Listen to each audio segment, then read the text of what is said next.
And the excitement is still filling the air, ladies and gentlemen. Some of my friends have just been nominated. I'm excited for them, and I hope they win. If all my friends won tonight, it would be like mago mago, but God is in control.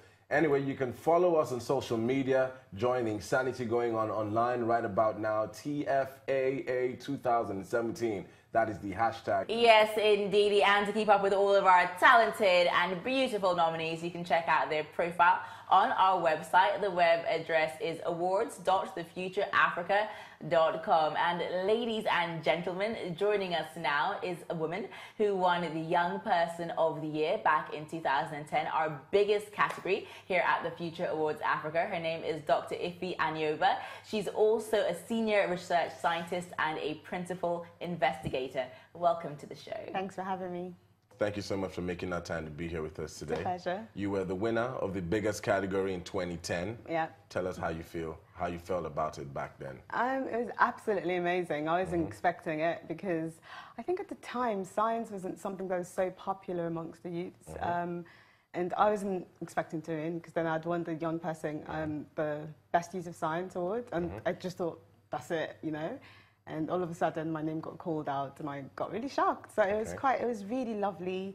And also for me, it was something that made me feel like, you know, because I'm alone doing science all the time. I don't really get a lot of young people in science or being interested in it. So it just sparked that interest because I got a lot of emails, you know, and telephone calls of people saying to me, oh my God, like, I've always wanted to be a scientist or I've always wanted to do science, but I just never knew how to go about it. So I think it was quite good because it sparked interest in the science field, and that obviously made me very exciting. Now, winning that award, how has that award helped you as a scientist, as a person, to offer more solutions to problems in Nigeria and your field? You're doing something in your lab, you know, by yourself every day, and someone in another part of the world thinks, okay, well, you're doing well. So it's kind of like, you know, people are supportive of what you're doing. You're not alone, you know, because being a scientist is so lonely. You're in the lab all the time doing experiments, and half the time the experiments fail and you have to go back and do it again.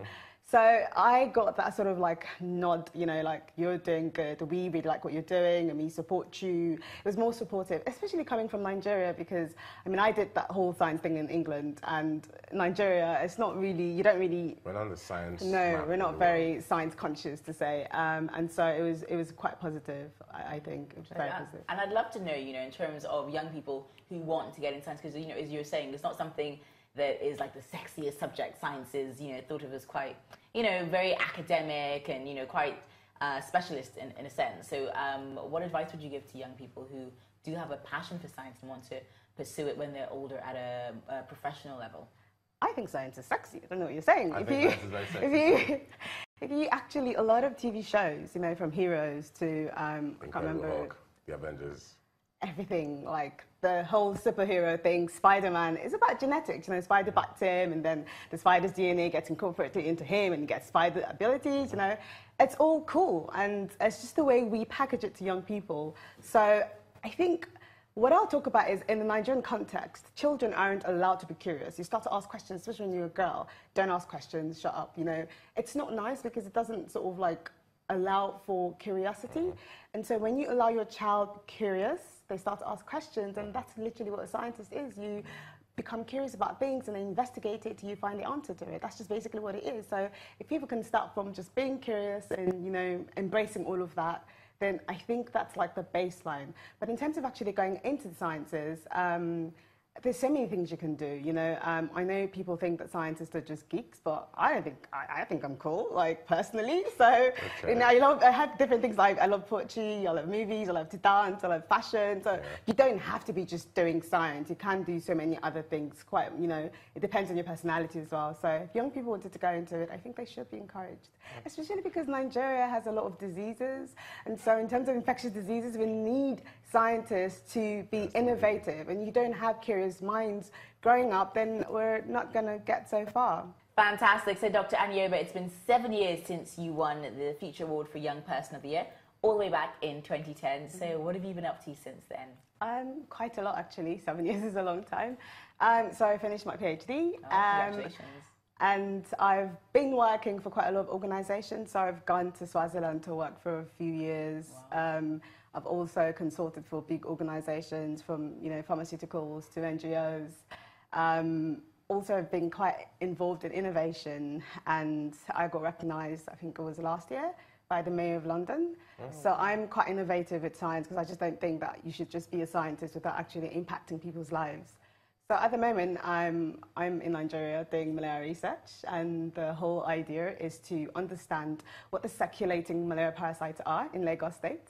And so when we have that genetic information, then we know exactly what Nigerians are suffering from, and then we know exactly how to tailor the drug that we currently have. Because at the moment, like, drug resistance going on with malaria parasites.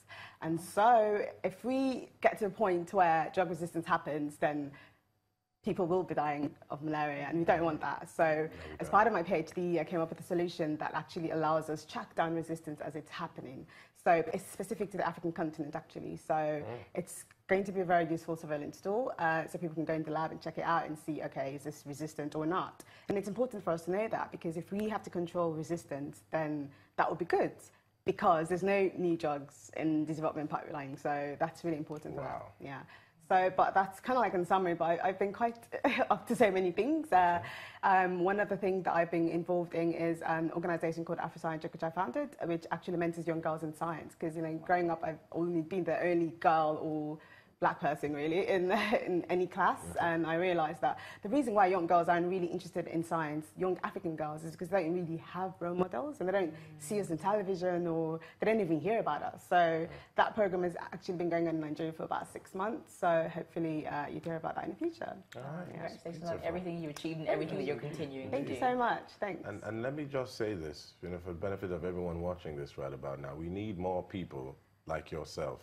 We need more beacons, we need more role models, we need more examples to chart the way forward, because without you, the next generation would be no more. So please, please, and please pick yourself up a role model in a woman like this, and definitely your future will be brighter than the morning sun.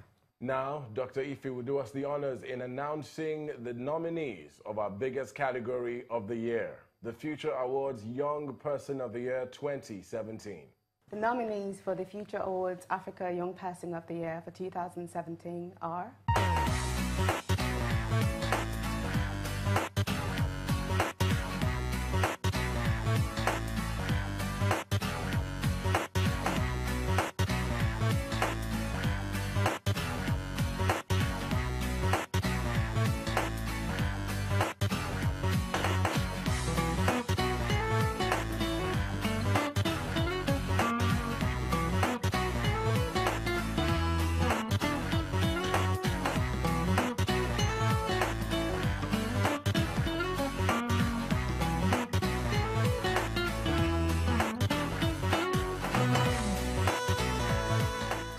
I want to say thank you so much for coming through, Doctor. Thanks for having me. Every single time. Yeah, we appreciate you. You were so inspired. I'm a bit too old to go into science, or else I would. It was really, really great. Well, wishing you the best of luck in all of your future endeavors, and hoping to see you back at the Future Awards very, very soon. Thank you so much. Thanks for having me. All right, trick question. Just before we let you go, I always wanted to ask you a real scientist this question. Who is your favorite sci-fi fictional character? I used to think Iron Man, but no, it's Spider-Man. Oh, for real? Only because of the genetics. I mean, it's quite ingenious, you know. I thought you were going to go with Doctor Who or H.G. Wells. Please. No, anything that's got genetics in it, it's got me. Yeah. Okay. Yeah, Doctor Who is more physics. I'm a geneticist, so definitely Spider-Man. I love it. You're very specific. You definitely know the area of science. Absolutely. That you're passionate about. Yeah, I love Spider-Man, yeah. All right, then. And Spider-Man is a woman, actually. Really? Yeah, the new Never heard that before. Spider-Man is a woman in the new comics. Oh, okay. Thank you for... All right, Doctor. Arthur, live long and prosper. Yes, indeed. Well, it's now time for a very short break, after which we will be right back. Go nowhere.